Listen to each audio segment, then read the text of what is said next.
కొత్తపాలెం తాండా పరిసర ప్రాంతాల్లో నమ్మదైన సమాచారం మేరకు తాండాల వ్యక్తులకు బెల్లం విక్రయిస్తున్నటువంటి ఒక లారీ మీద తీసుకొచ్చి తమిళనాడుకు సంబంధించినటువంటి మోహన్ రాజ్ అనే వ్యక్తి బెల్లం విక్రయిస్తున్నట్టు నమ్మదైన సమాచారం మేరకు రైడ్ చేయడం జరిగింది.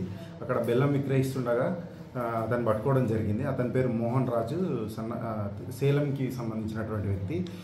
ఈ పూర్తిగా బెల్లము రాయచూర్కి చెందినటువంటి సునీల్ శెట్టి, తండ్రి పేరు హనుమంతయ్య శెట్టి అని రాయచూర్ గంజులో ఉన్నటువంటి వ్యాపారి.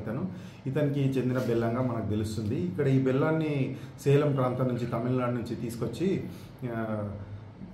వనపర్తి, నాగర్ కర్నూలు, గద్వాలు ఇలా తాండాలలో వ్యక్తులకు సారా కాయడానికి, సారా తయారు చేయడానికి వినియోగిస్తున్నట్లుగా మనకు తెలిసింది. మొత్తము 510 బెల్లం సంచుల్ని మనం పట్టుకోవడం జరిగింది.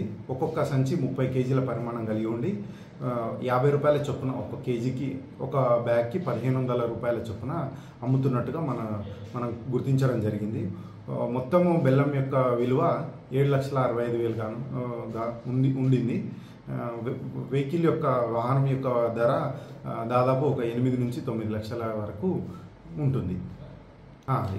దరూర్ మండలంలోని కొత్తపాలెం తాండా సమీపంలో ఈ యొక్క వాహనంను మరియు బెల్లం సీజ్ చేయడం జరిగింది.